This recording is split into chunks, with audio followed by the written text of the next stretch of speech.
Hi folks, welcome back. My name's Josh and I'm the Gaming Barbarian. And today we're going to be playing our very first episode of Destiny Quest.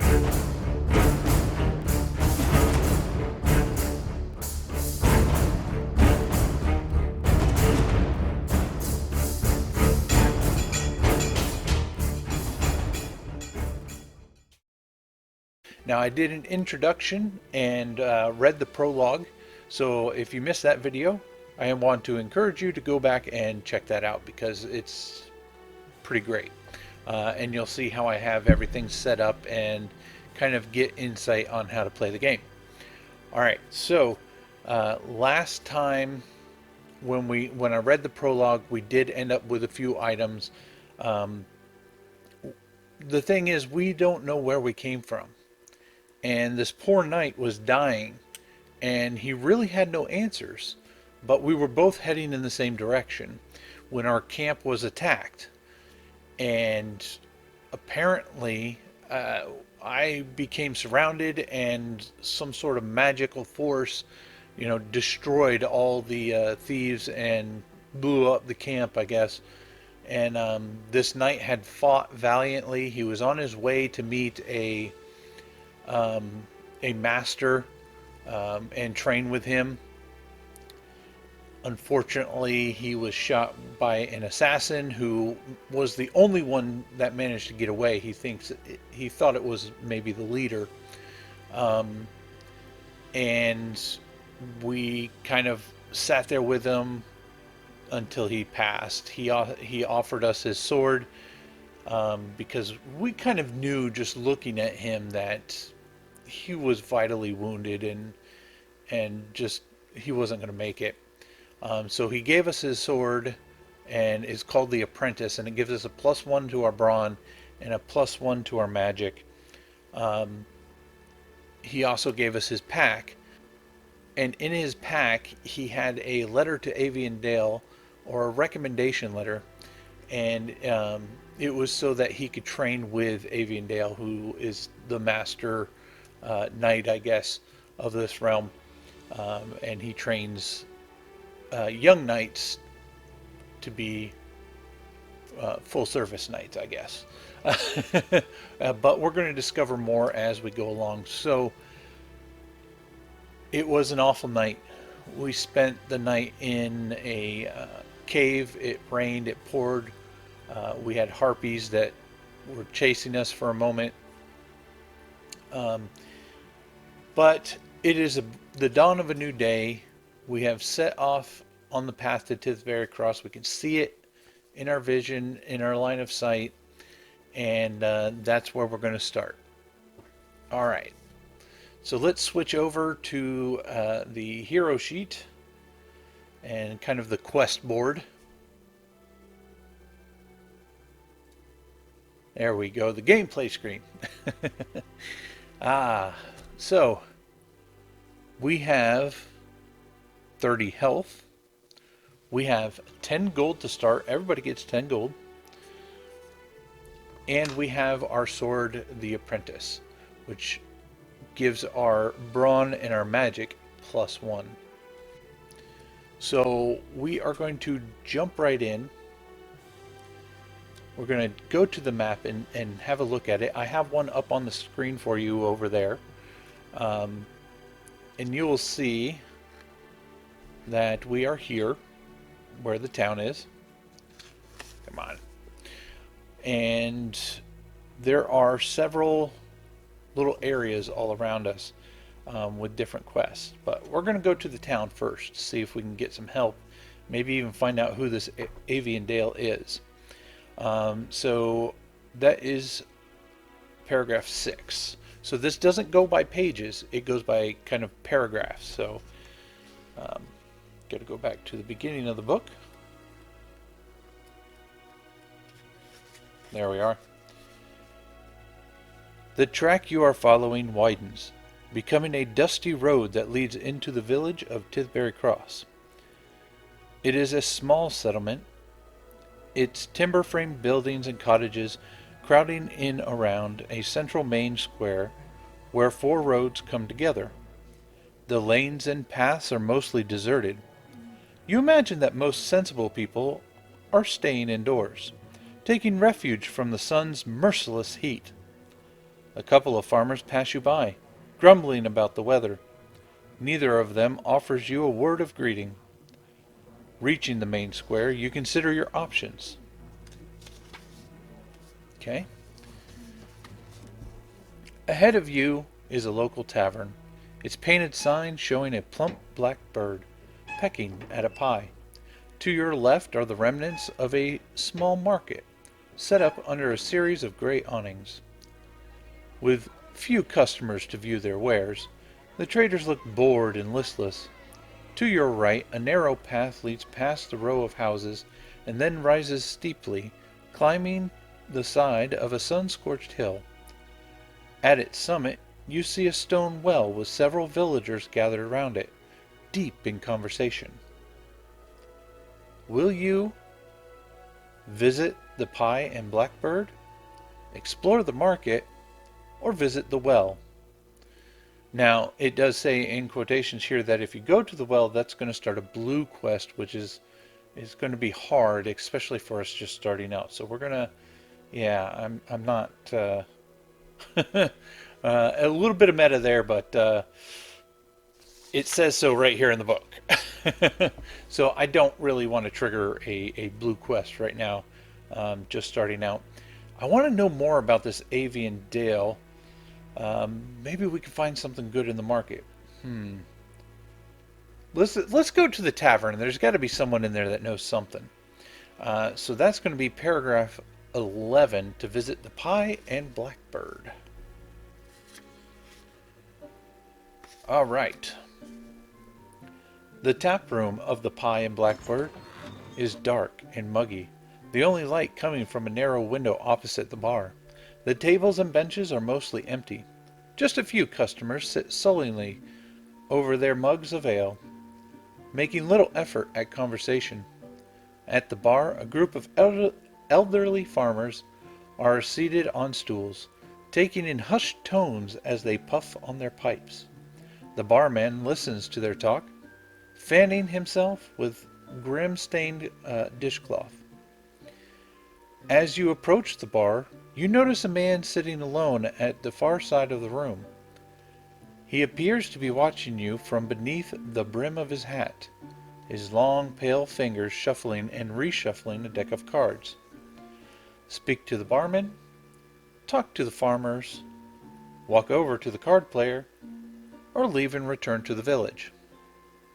Alright. So I think the barman would probably know more about this town and who this Avian Dale is and where he comes from. You know, seeing everybody who comes through here.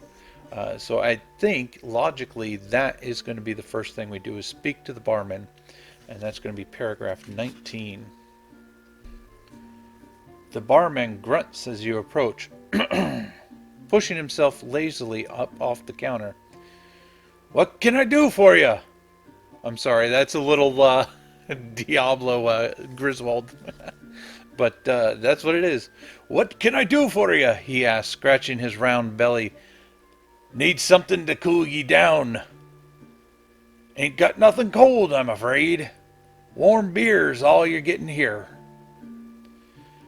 So, will you ask if he has heard any rumors, ask about Avian Dale, talk about the weather.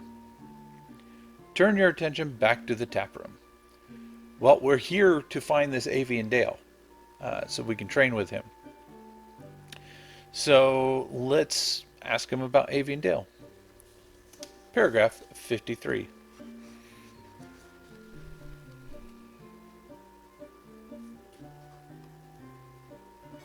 Okay. The barman gives another grunt. Urgh. Not heard that name for a while now, strange fella. He lives in a castle, across the gorge. Been there for as long as I can remember. But he seldom comes there. He leans towards you, beckoning you to do the same. I'd stay away from the likes of him. Something ain't right when a man lives as long as I have, but doesn't look a day older. Look at me. 50 years to my name, but that Avian Dale still looks younger than my son. I smell magic there, and no good ever comes from magic. So this Avian Dale sounds like an interesting character. Will you ask for directions to Avian's castle, ask if he has heard any rumors, talk about the weather, or turn your attention back to the tap room? Well, I need directions. So I'm going to ask for directions. 84.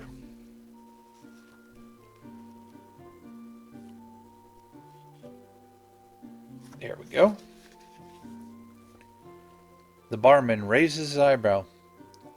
You're wanting to pay Avian a visit, do you? He grins, revealing 2 rows of rotted yellow teeth. Good luck with that. The man keeps to himself. Lives right across the gorge south of here.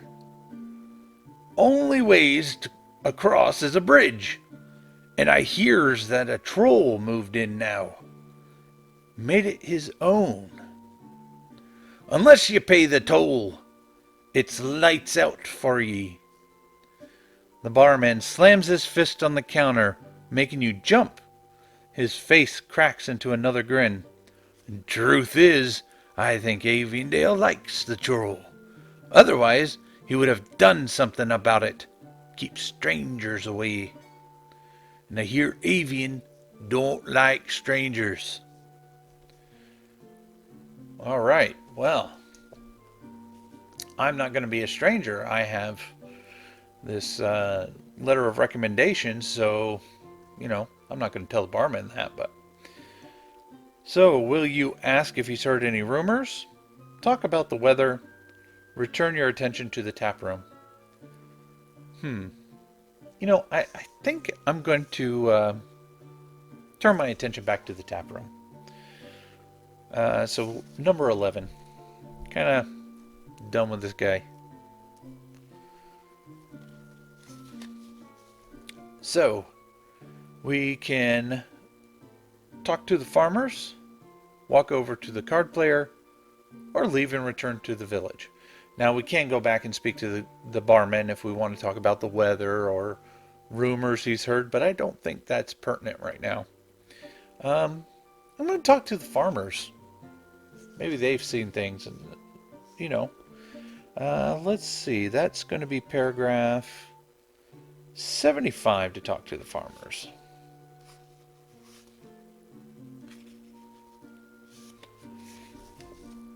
The farmers fall silent as you approach, looking you up and down suspiciously.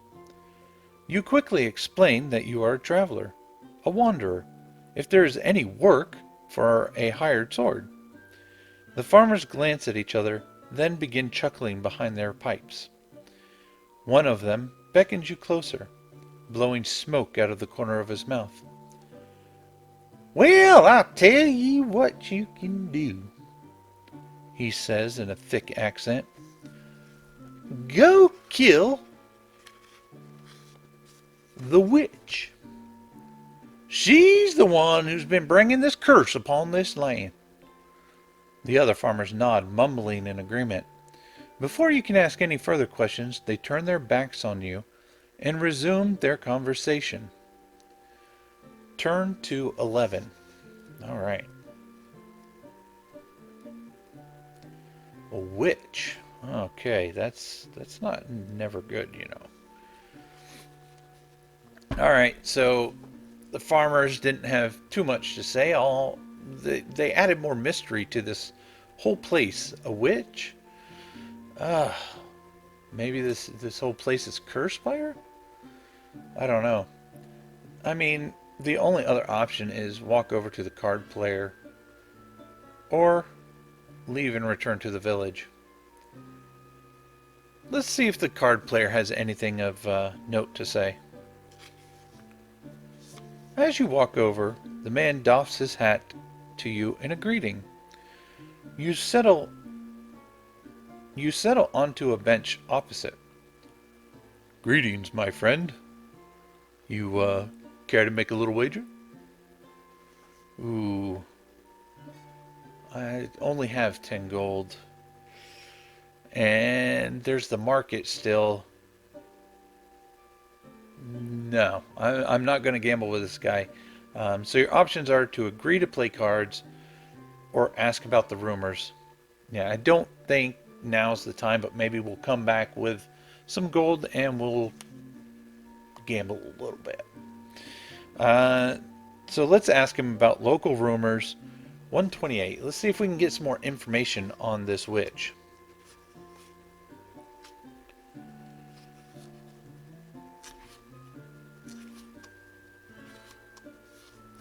Oh, one page back. Almost made it. There we go. The man stops shuffling the cards and places them down on the table.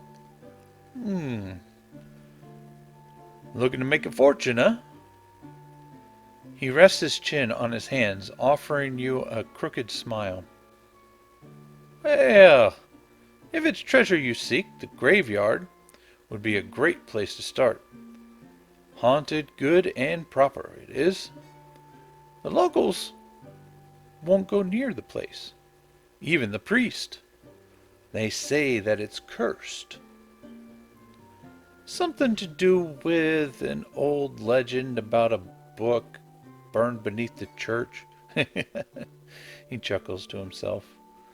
Could all be nonsense and stories. I mean, the heat is making the locals a little, He taps his forehead. Crazy. He picks up the cards again. But still, there has to be a reason why that place is all locked up tight. Protecting themselves, maybe? But when I seize a lock, it usually means there's something important on the other side. He gives you a mischievous wink. Now, enough ghost stories. Fancy a game of cards? Well, no. And he seems a little catty to me. So no, I don't want to play cards. So I'm going to turn my attention back to the tap room.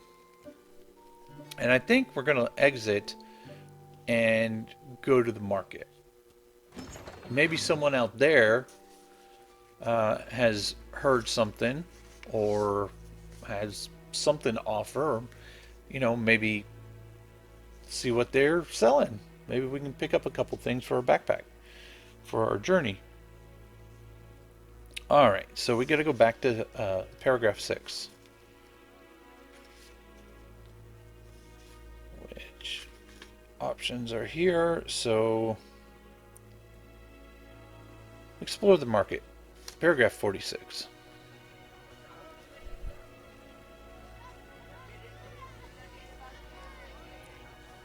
Okay. You pass under the cloth awning to explore the village market. 3 stalls immediately catch your eye. The first is crammed full of herbs, jars, and bottles. Behind it, an elderly man is weighing ingredients on a small set of brass scales. On the stall next to him, an elegantly dressed woman is sewing cloth. Displayed all around her are a number of fine embroidered garments, all neatly folded in colorful piles. At the end of the row, a rickety table has been set up, covered in a bizarre assortment of odds and ends.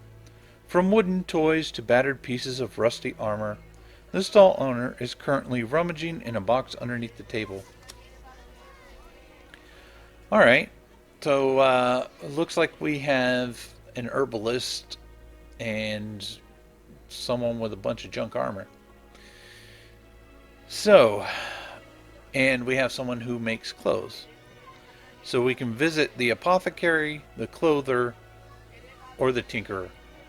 Or just leave the market. Well, kind of left scratching our heads after the tavern. We know there's a witch. And apparently something going on in the graveyard that may or may not be connected to this witch. Let's, healing's important. but I'm wondering if the clothier or the tinkerer might have some armor. Let's check out the tinkerer. I'm curious to see what they have. 175.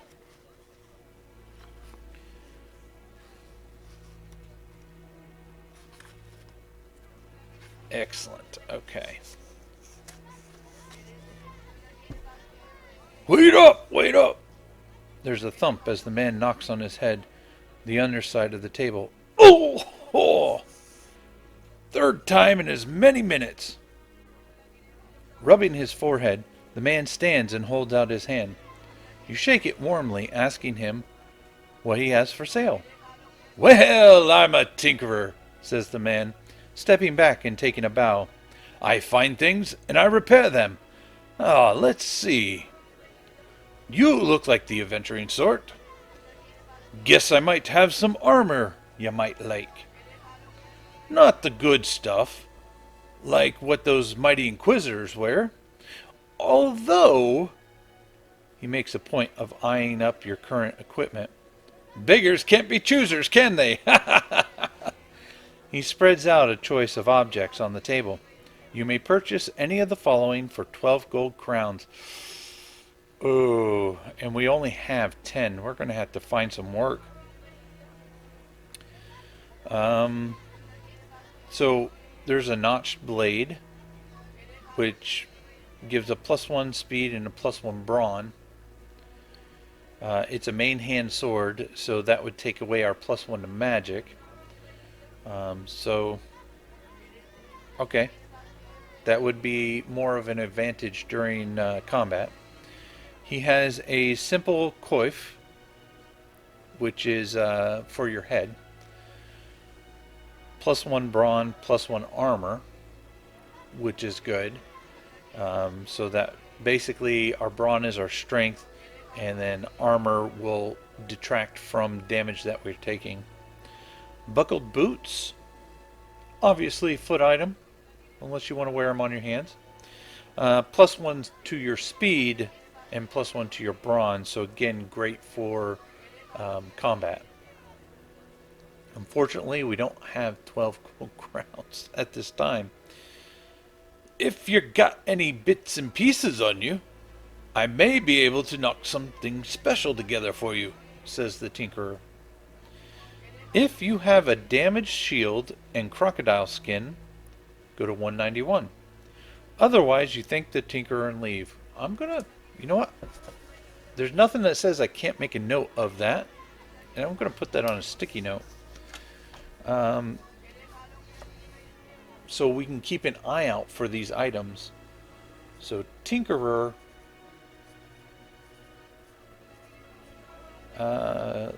materials.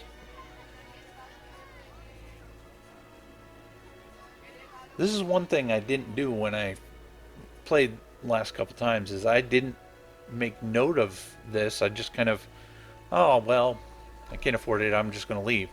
So I am making note of this because I noticed that I kept picking up stuff, but I couldn't do anything with it, or it didn't do anything for me. And we only have limited slots in our backpack, so who knows? Maybe we'll come across it. But a damaged shield. Ooh, maybe he can repair it with the crocodile skin. Oh, that would look awesome. Damaged shield. S-H. Yes, I know. Spelling with Josh. Alright. Crocodile skin.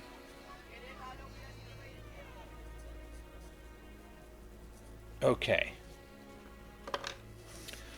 So we don't have any of those items, so our only other option is to thank the tinkerer and leave.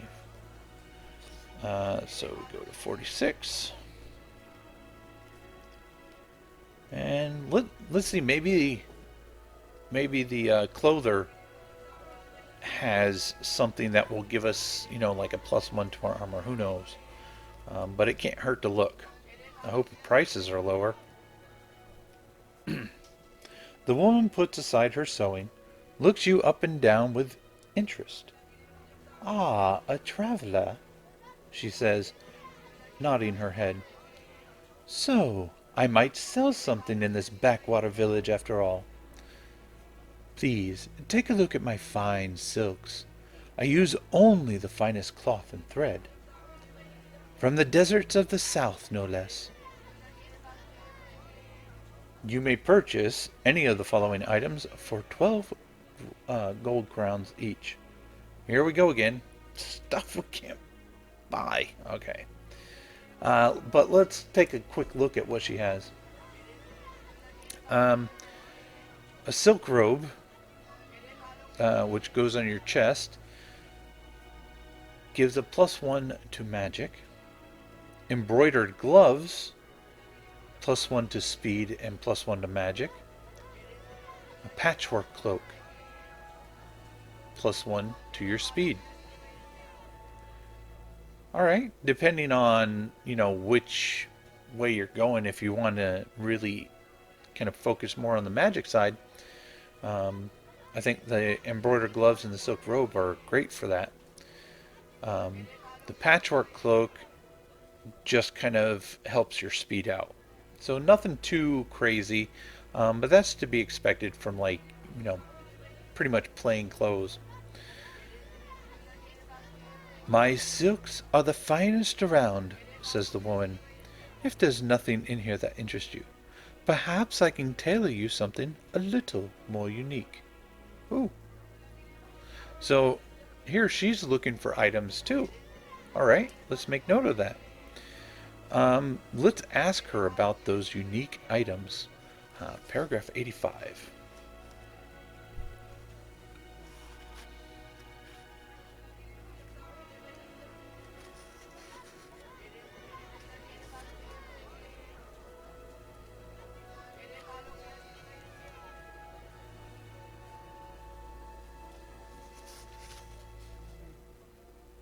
The clothier offers you a polite smile.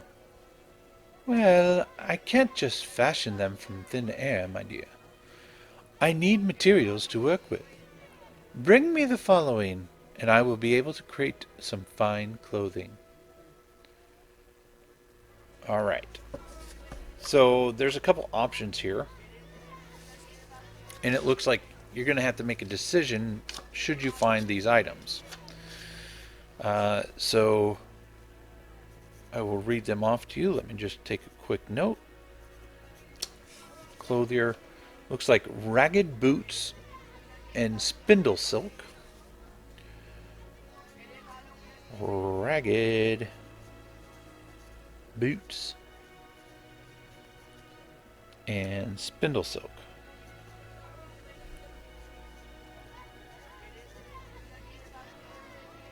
Okay, that's the first item. Ooh, if you have a ragged cloak in the spindle silk.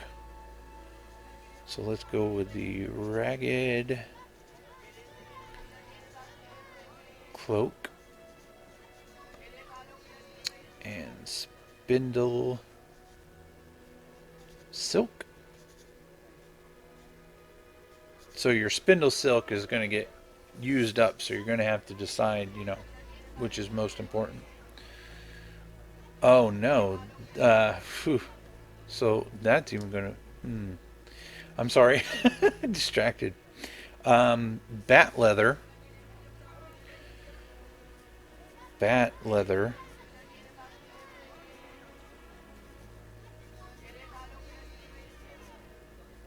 And the crocodile skin. Okay, so that gives us two options with the crocodile skin, provided we find the bat leather. Okay.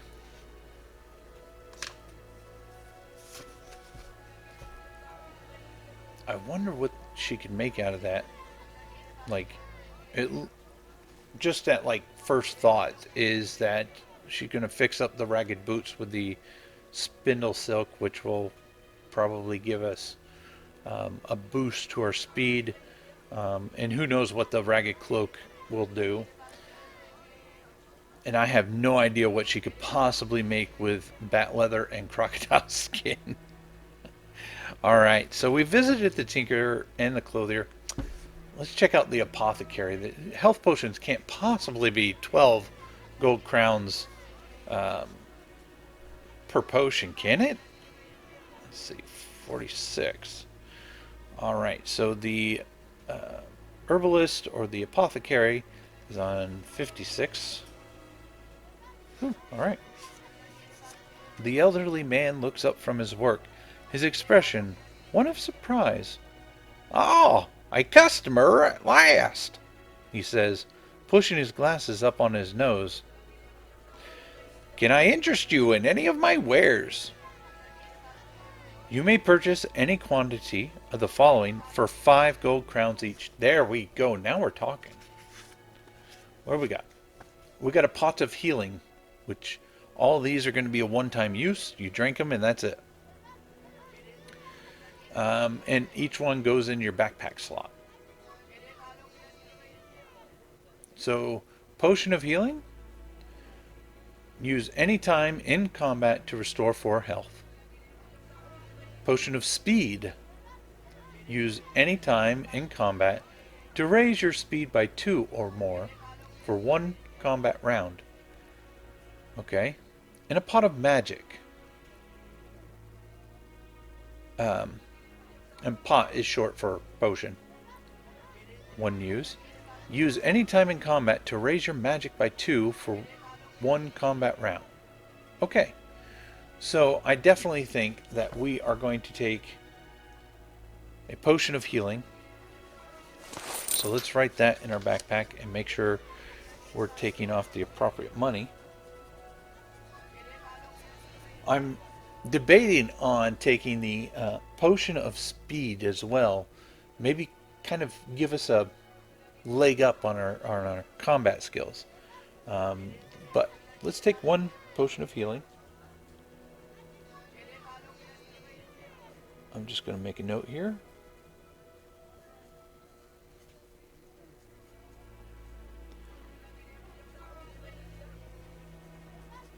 And that's going to restore 4 health. Should we need it. Okay. And the way health works is like after your combat round, your health points and everything that you, your stats or whatever is affecting you goes away and your health goes back up to 30. But as you get into the higher level quests and start getting a beat down, your health points can go like that. You know what? I think we're going to take the potion of speed. And that will be all of our 10 crowns. We don't really need it for anything else because everything else is super expensive. Now we can go and we can work on some quests. Now the potion of speed gives us +2 for 1 combat round. Okay. And remember to take notes, like, so that you can remember, oh, I want to go back and do this. And that's why I wrote down all the things that people were asking for. Okay, so when you have made your choices, you may visit another stall, turn to 46, or leave the market, turn to paragraph 6. So we are definitely going to leave. There's really nothing here for us. So this is town center. Yep. Now there's still the option to go visit the well, but again, it starts a blue quest. And blue quests, I believe, let's see, quest, green, orange, blue quest. Things get a lot tougher, so it's right after orange quest. Green being the easiest quests. So I think we're gonna go for green quest. You know, we're gonna go and explore and leave these guys to the well. But we want to take note that there is that option to go to the well. Um, so I'm just going to make a note. Check out well. Because I'm curious why they're all standing around the well. Is there something wrong with the water or what? So I'm going to take a look at the map. And we have 3 green quests, so 3 easy starter quests. We have one in the upper left-hand corner, one to the south, and looks like one to the east. So let's start with the one in the upper right corner, number 15. So we're going to go to paragraph 15. Come on.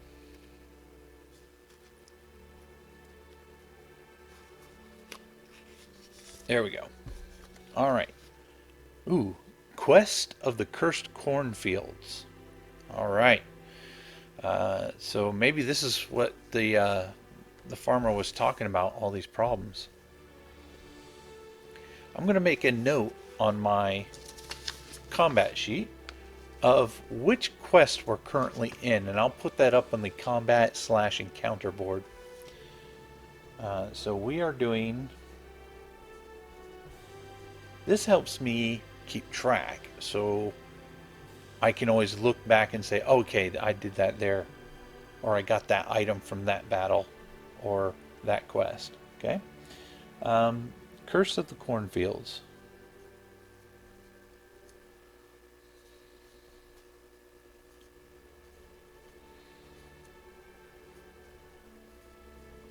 And that's going to be quest number, we'll call it quest number 15 because that's the number that's on it. Okay. As you descend into the patchwork valley of the farmsteads, you notice a flock of crows circling overhead the nearby fields.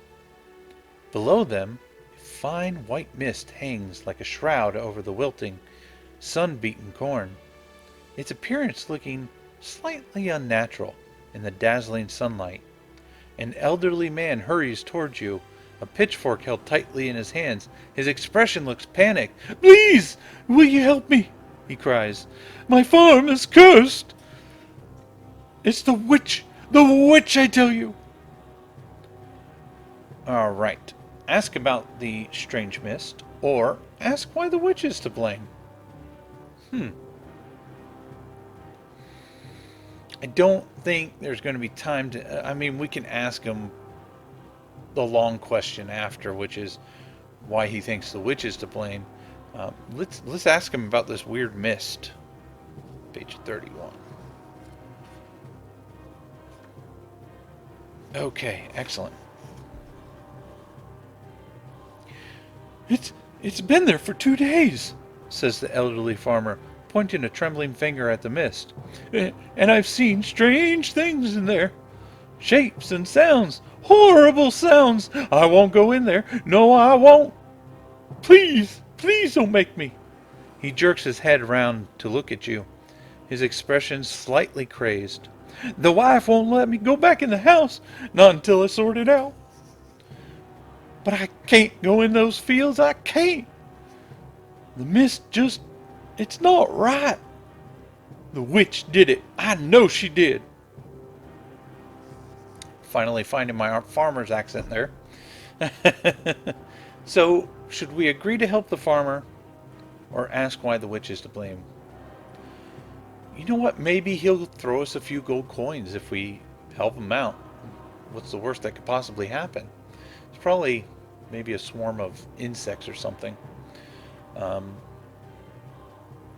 Let's agree to help the farmer. Paragraph 139.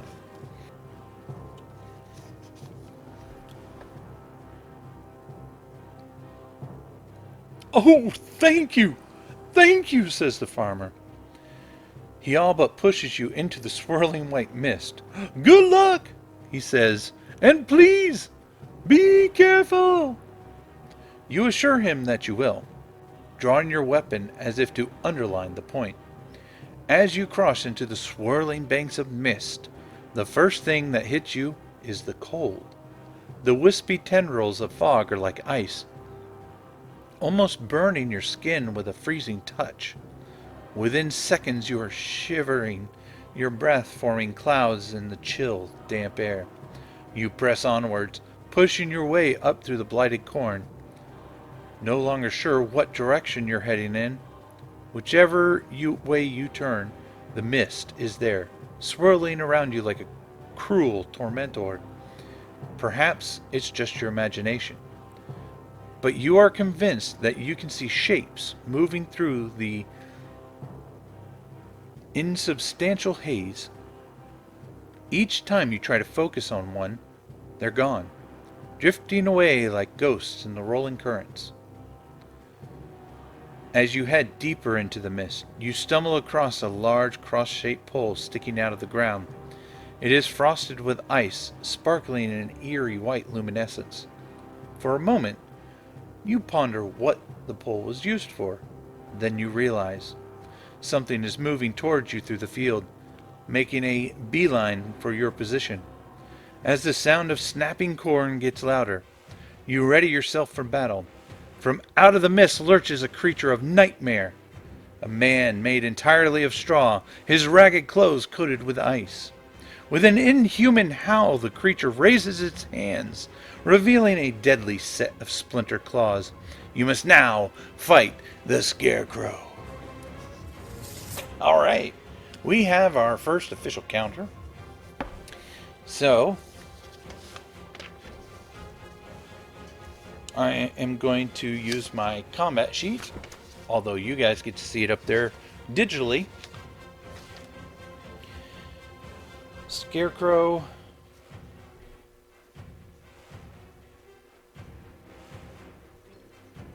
Alright, his health is 8.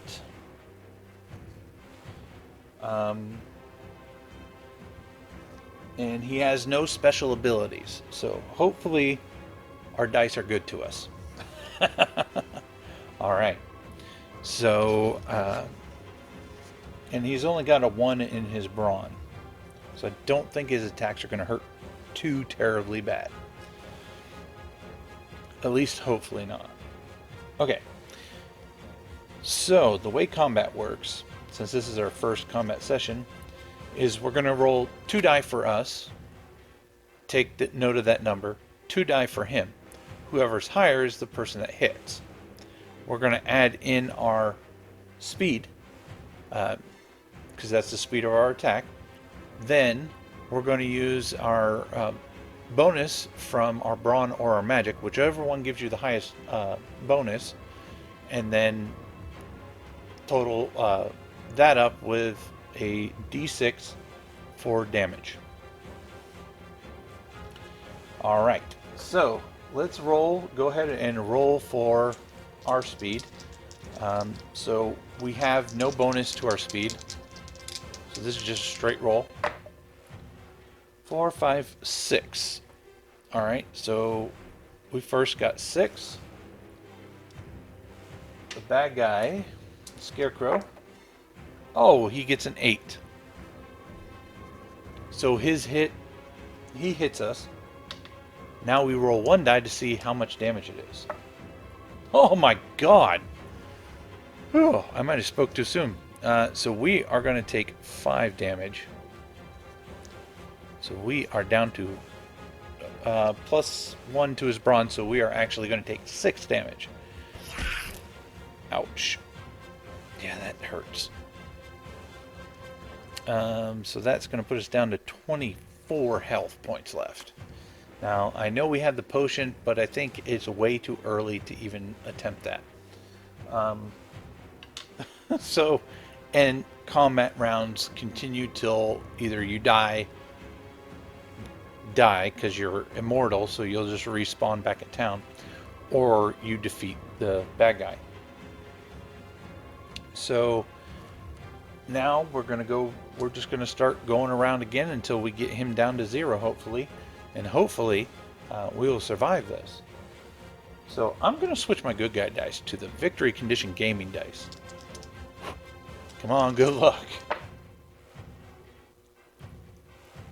Those sixes. All right. That is 12 for me. I am so glad I blew on those dice. All right. Now we're going to roll the red ones for the bad guy. 6, 7, 8, 9. Wow. He is rolling high, but we win. So we get to deal some damage to him. Now, I'm going to choose Brawn. It doesn't matter because we have a +1 in either. So either way, we're going to add +1. I'm going to go ahead and take that victory condition die. And 5 damage, because 4 plus the 1.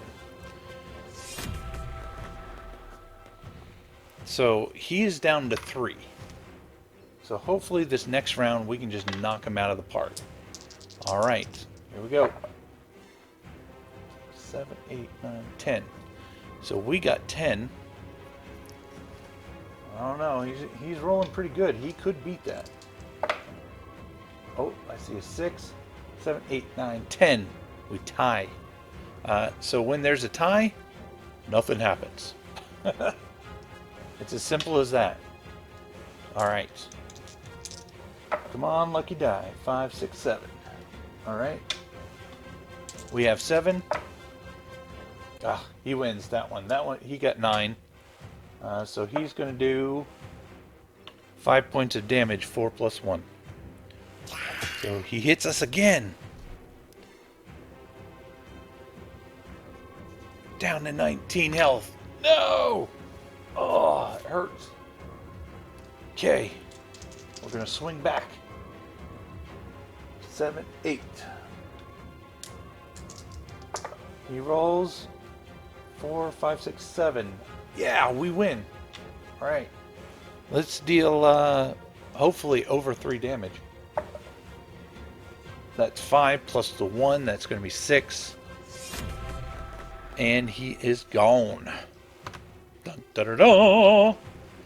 All right. We have taken out the evil scarecrow or the cursed scarecrow. Whatever the hell is going on in this place. All right. So let's see what happens when we defeat the scarecrow. Now, our health that we lost automatically goes up to 30 again. So there would have been wasting that potion. I could have possibly used the speed potion, but again, I felt like it's too soon. It wasn't a difficult battle at the moment. But so it says if you defeat the scarecrow, go to paragraph 204. Let's see. What can he offer us? Your weapon cleaves through the creature's straw body with ease. As it falls to the ground, still jerking and shaking, you notice something around the creature's neck. It looks like a necklace fashioned from human finger bones. You cut the necklace loose. As you do so, the creature immediately stiffens and becomes lifeless. You may now choose one of the following rewards. Alright, so we do get a reward for this. Crow's feet, which goes on your feet. Some kind of footwear. Gives you a +1 to your speed and a +1 to your magic. Or, I really like this one, a murder of crows, which goes in your left hand. It's a fist type weapon, +1 speed and +1 brawn. Really think that, as a barbarian or an aspiring barbarian, we're going to go with the murder of crows because that's going to boost up our brawn, and I think that's the way to go for me. That's more my style. But you choose what you want to take. And your path may take you on a whole different journey. So, let's see. Left hand, fist weapon, murder of crows. It just sounds cool. Of crows. And it makes sense. We're in a cornfield. We just fought a scarecrow. Why not? We're gonna get a +1 to our speed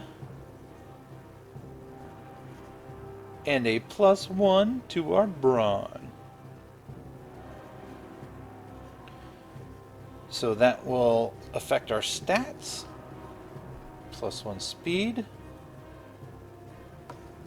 It helps if I write the proper number in there. I'm already jumping ahead and thinking, oh, +2 brawn. No, you got to put the 1 in the speed. All right.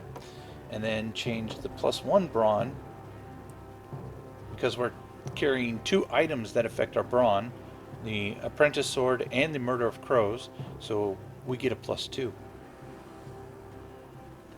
which will affect damage. So we're going to deal more damage. All right. With the scarecrow dead, you eye your surroundings, hoping that the strange mist will finally lift. However, the fog only seems to have thickened, reducing your vision still further. With little choice but to continue, you start across the field once again, your numb fingers almost frozen to your weapon. After several minutes, you see a flickering green light ahead of you. You hurry towards it, the light shining like a beacon through the swirling banks of fog. As you near, you hear the crackle of ghostly voices from somewhere in the mist.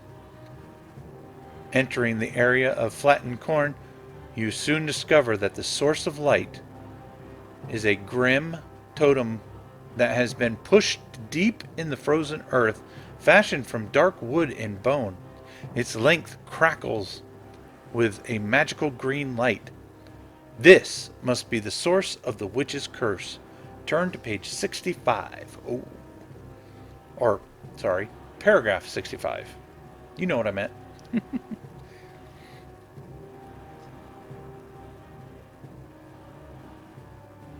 Okay. So you see how this quest is not just like a one and done. There are multiple parts that you have to complete to officially close out this quest, and that's why there's multiple encounter boxes on your sheet. Alright, so 65. You start towards the totem with the intention of smashing it apart with your blade. However, you have only taken a couple steps when the mist in front of you suddenly twists and broils, forming itself into a phantom-like creature. Before you can react, a spectral fist slams you in the chest, sending you sprawling backwards onto the flattened corn. With an ear-splitting howl, the phantom glides towards you, its green eyes glowing with a malevolent hunger. You scramble to your feet and prepare to fight. Alright, a mist stalker. That sounds like a cool bad guy. Okay. So we are on our next bad guy, Mist Stalker. Okay, he's got 10 health. And he's got +1 to his brawn. Okay, so not too bad. He has no special abilities, thank goodness. And now our combat starts. So we are going to start off by rolling for us. That's going to be 9, and we have the +1 to our speed now. So that's going to put us at 10. Let's see what he gets. 6, 7, 8. 8 for him, so we're going to win that round. Roll up some damage. Remember, we get a +2 this time for our brawn. 6, 7, 8.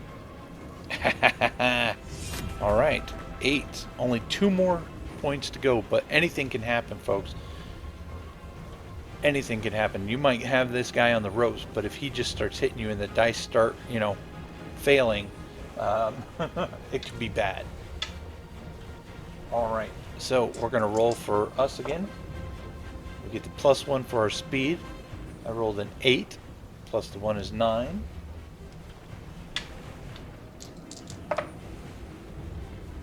Ah, 4, 5, 6 for him. We win. We get to roll damage. 4 plus 2, 6. Yeah, so we take this thing out in 2 hits.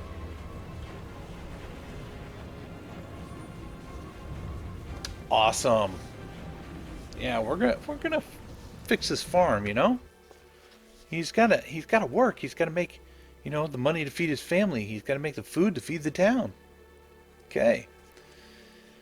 So, if you defeat the Miststalker, turn to 50. Awesome. Alright. Now, you won't get something every time you defeat a monster. Like, some monsters are just too low level to have anything. So, don't expect something every time. Number 50. You drive your blade deep into the creature's body, watching as its pale form dissolves back into the mist. Before the grisly totem can summon any more guardians, you lunge forward, slicing it in two. As the severed wood topples to the ground, the magical green light flashes. Then it's gone. A few seconds later, the mist begins to disperse. Soon you can feel the warmth of the sunlight once again, its heat evaporating the last of the chill fog. You did it! You did it! The elderly farmer skips and jumps through the corn towards you. My fields, they're back! Thank you, stranger, thank you. Alright, so will you demand a reward or bid the farmer farewell? I'm going to ask for a reward. I mean, we just saved his farm. I think it's only fair, right? Or do we chalk this up to good deed because we did walk away with that murder of crows? I think I'm going to ask for a reward. It'd be nice to go back with some gold. So that's going to be 36.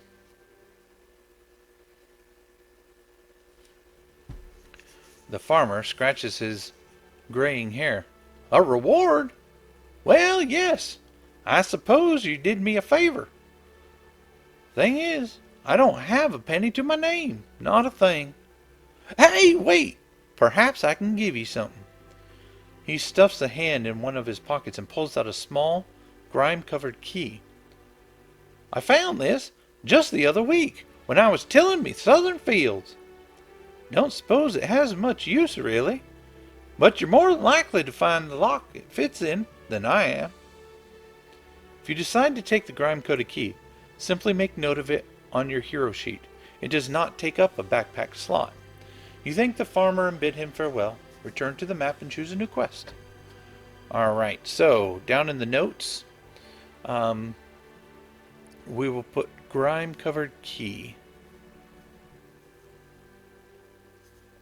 Covered key. Alright. Well, I'm glad we helped this guy out. And he didn't get upset that we asked for a reward. And we got a key, so hopefully that unlocks some like big treasure for us.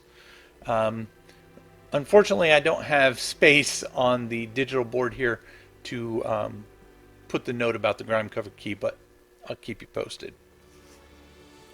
Alright, so that is quest number 15. Our first quest is 100% complete. And I think that's going to be our episode for today. So I want to say huzzah! We did it! We took out our first bad guys. We completed our very first quest. We now have a murder of crows boosting our speed and our brawn yet again. And yeah, I'm very excited. We didn't get much information in town, and we're out of gold, but yet we are still carrying those two potions, the potion of health and the potion of speed, which will help us on our journey. So I really want to thank you guys for watching, and we will see you in the next one.